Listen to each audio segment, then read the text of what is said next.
that yes, there's going to come a point where I'm no longer relatable to the everyday person, but I am still the everyday girl. I'm still what I said in my podcast intro. I am an average girl talking to average women who can do extraordinary things. I will do this with my co-founder and it will be extraordinary. Not because I'm any better than you, but maybe what the difference is that I'm executing the idea that I believe God has given me. So you might be sitting here right now with an idea that you want to execute, but you're not doing it because of fear. And I would just say, you've got to do it. Don't be thinking about it, start doing it. I have not ever done this before, right? What I'm doing now is I'm being relentless. I want the big D energy. Yeah, forgive me for saying that, but that's that kind of energy that you need to have. Like when you see these men, particularly men that are so confident and they're a bit ballsy, I want to be like that with my authenticity, but I need to be like that because I need to position myself confidently. I'm going to be talking to a lot of different types of people, different personalities that sometimes haven't got time. I talk a lot, and sometimes I can talk very long-windedly. And those that really get me like that about me because I know what I'm talking about, but I could just be long-winded. So I'm learning to be succinct. I'm learning to be to the point, but I'm also aware that I'm in a shark-infested waters. They see me, they might see, oh, I can take advantage of her. I don't know. I don't want to be manipulated. I don't want to be taken advantage of. I want me and my co-founder to start a business and to help many people make good money so that me and her, and she can do her thing, I can do my thing that we both have passion about. But essentially, I want to give glory to God, serve his kingdom, and help people back home in Nigeria as well. So welcome, and today's going to be a bit different. The channel might go in a different direction. When I started this channel, I started it because I just wanted to practice speaking to a microphone and a camera. I never ever once felt or thought I would do YouTube because that's just not my thing. As I said in the last video, this type of creativity is not something that ever comes natural to me, nor something that I desire. I can talk. So it was kind of like a no-brainer when God said, well, share your message. And it's like, yeah, via YouTube. It took a very long time for me to get to this point. I dibbled and dabbled for many years, but I think I started exclusively 2022. We've taken a break for a couple of months, and I'm hopefully going to come back 3 to 4 times a week, time permitting. So when I was thinking about potential direction, I was thinking about the fact that I don't see many people that look like me talking about what I'm going to begin to talk about on YouTube. Now you might say that, oh no, I do. Let me break it down for you.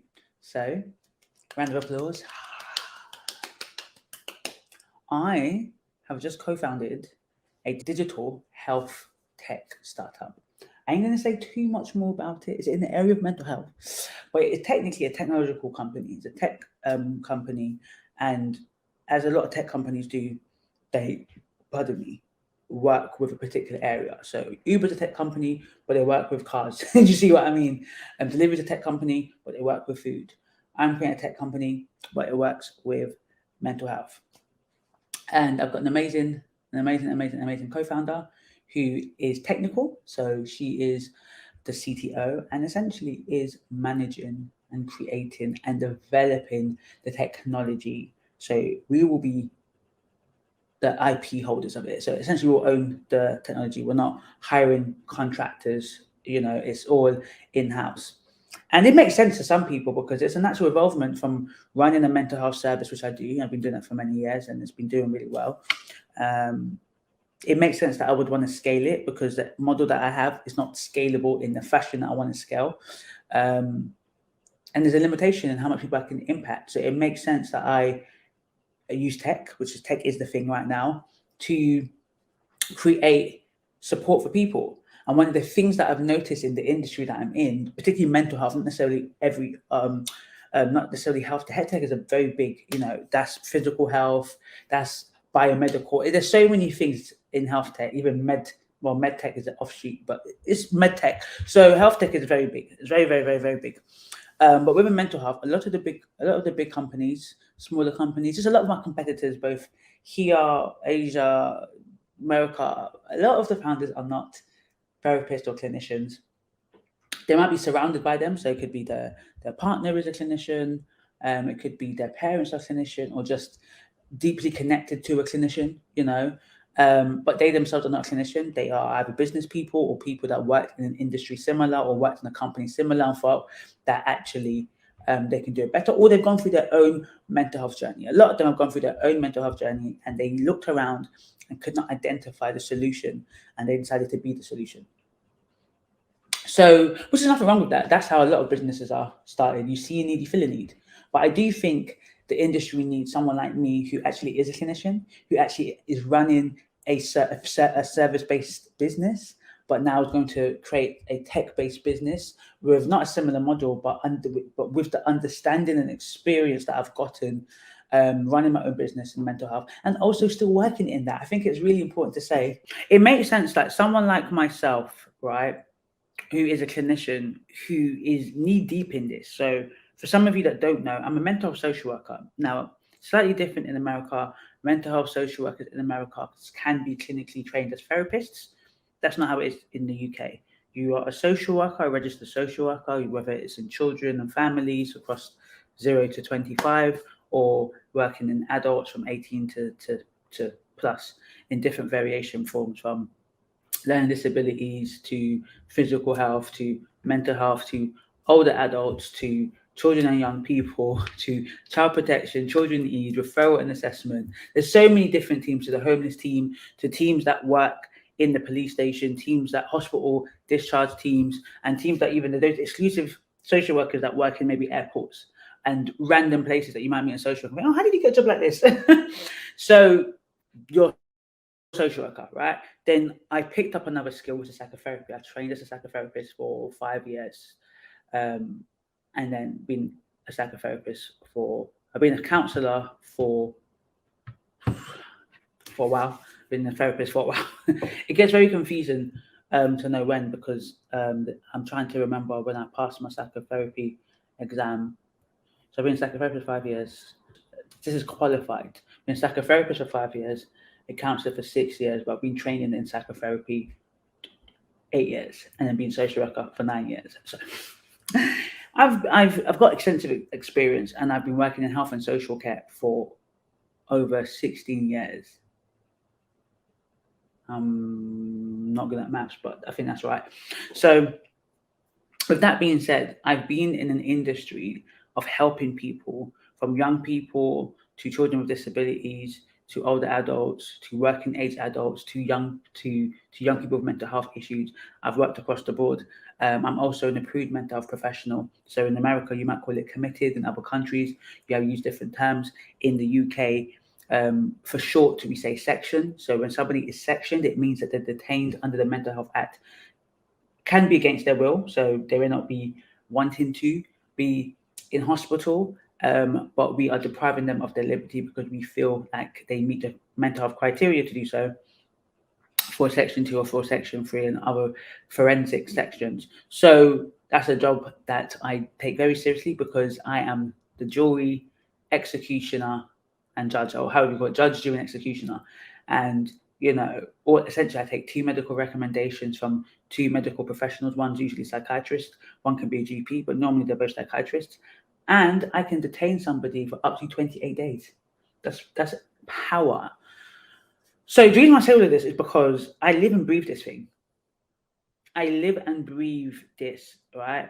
I may not be a technical wizard and understand all of the technical know-hows, but I understand quite attunely what it is to have mental health struggles, what it is to feel unable to seek help, and what it is to seek help, as I've gone through that journey myself.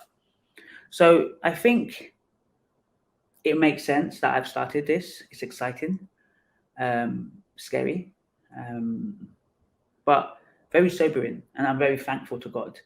So in 2018, I had this idea. But when the idea came, I felt very intimidated by it, and I did not understand how I could do it, because I'm not, again, very creative and visual in that way. So when I can't visualize something, it's very hard for me to feel confident to do it. 2, again, tech was a big thing for me. It was like, me, do that? No. And the capital I was told that I needed, I was like, where am I getting that from?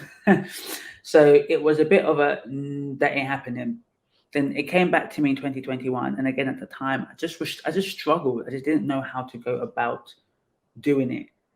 And then, interesting enough, several months after that particular moment in 2021, in February, when the idea that I currently am doing returned, I started to meet tech people. I started to work with tech companies as a provider of mental health support and services. And the last 2 years, I've been in the world of tech. I even went to the second biggest tech convention in Portugal last year. My friend had a free ticket, and I flew out there.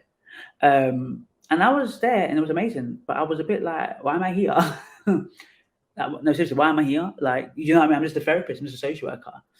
And lo and behold, over 6 months later, I will be founding a tech company. And the person that I met, or some of the persons that I met in 2021 in the summer, after the idea that I parked originally in 2021 and in 2018, is now my co-founder. We share the same faith, we share the same values, and we're both Black women, so we're both underrepresented. So although that can be a challenge in terms of the facts and figures, we are not looking at it like that. We're going to use it as a strength, and we are going to disrupt the health tech business. 2 years time, you're going to see me as CEO of. So the company is called HappiWorkers. There's no secret in the name. So HappiWorkers with an I. So HPPI Workers. So you can check us out. I ain't got a website yet, but in a couple of weeks' time, for those that watched it in a couple of weeks' time, there will be a website.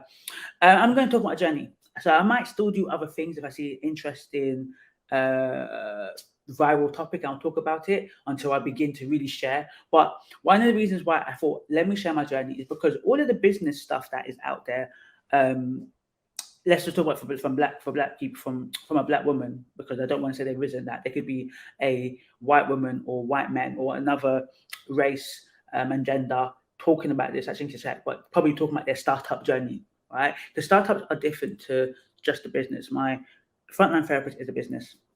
It's a small business because there's a level of scale that startups with the idea that it can scale massively at rapid succession, right? That's the startup. My current business is a small business that's doing quite well and it supports a lot of people, but it's not something that scales. Though it was quick, it's not in the fashion that a tech startup or other types of startups can grow. So that's the main difference. So people are talking about other types of businesses like coaching or product businesses. That's not like a startup, but it's still making a lot of money, but it's like a 1-man or 2-3-man band. So there are differences, and I do think there is a unique and peculiar journey that startups do go through because of investment and equity and all of these different things you probably hear when you watch the news or the Financial Times. And when you hear businesses get £20 million or $20 million and they rapidly grow, Facebook was a startup, Uber was a startup, Delivery was a startup. These are all startups that are now more established businesses, and they've scaled and they're worth, essentially billions of dollars now, or pounds.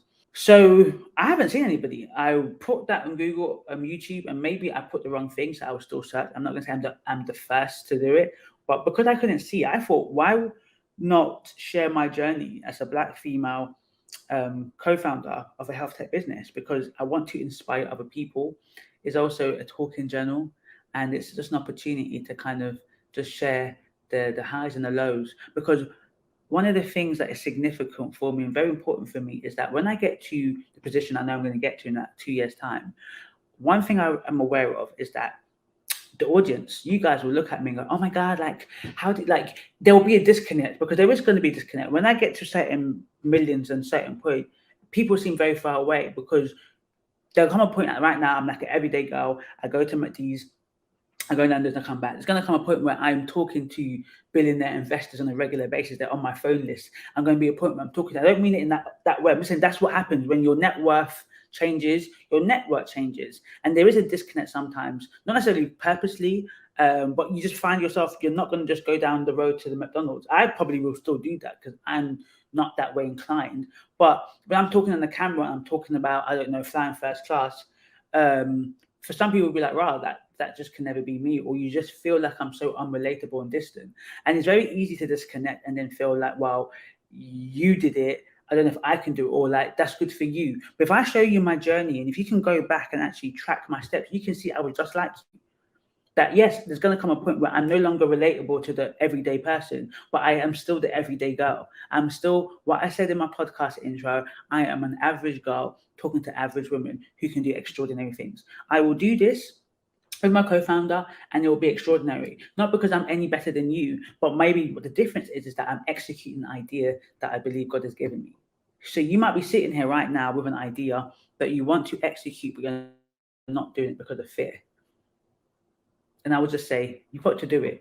Don't be thinking about it. Start doing it. I have not ever done this before, right? What I'm doing now is I'm being relentless. I want the big D energy. Yeah, forgive me for saying that, but that's that kind of energy that you need to have. Like when you see these men, particularly men that are so confident and they're a bit ballsy, I want to be like that with my authenticity, but I need to be like that because I need to position myself confidently. I'm going to be talking to a lot of different types of people, different personalities that sometimes haven't got time. I talk a lot. And sometimes I can talk very long-windedly. And those that really get me and like that about me because I know what I'm talking about, but I could just be long-winded. So I'm learning to be succinct. I'm learning to be to the point. But I'm also aware that I'm in a shark-infested waters. They see me, they might see, oh, I can take advantage of her. I don't know. I don't want to be manipulated. I don't want to be taken advantage of. I want me and my co-founder to start a business and to help many people make good money so that me and her, and she can do her thing, I can do my thing that we both have passionate about. But essentially, I want to give glory to God, serve his kingdom, and help people back home in Nigeria as well. So if you watch this video, if this stumbles upon anybody who watches this video, right, and you like my story and you potentially want to invest or just partner with me somehow, please email me. I think it should be on the YouTube. I didn't put it on this. It may not be too late to edit. Once it's up, I'll probably go in and edit it. So I'm going to put my email, Ngozi at Ngozi, Ngozi at happy, HPPI, workers with an S, .health. I'm going to put that down because I don't know where this video can go. It can go to somebody who's like, wow, she could go to an angel investor.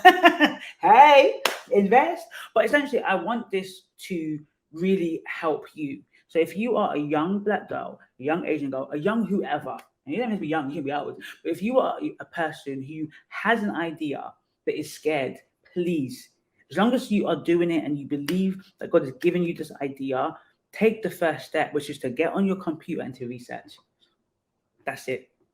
I didn't go into the fullness of my journey, and I will begin to do that because I really want to inspire people, whether it's 1, whether it's 10, whether it's 1 million. Thank you for watching this and following me on this journey as the Black female startup co-founder of a HealthTech business. I need to do a better line than that. I was flowing. You just messed it up. Follow me on this journey as I am a coach. Follow me on this journey. keep the mistakes in. This is just to show you, like, you can make mistakes, but follow me on this journey. As a Black woman, as a woman of faith who is passionate to serve humanity, follow me on this journey as I set up a health tech company with my co-founder called HappiWorkers. I see you in the next video. I see you in the next video. Hey.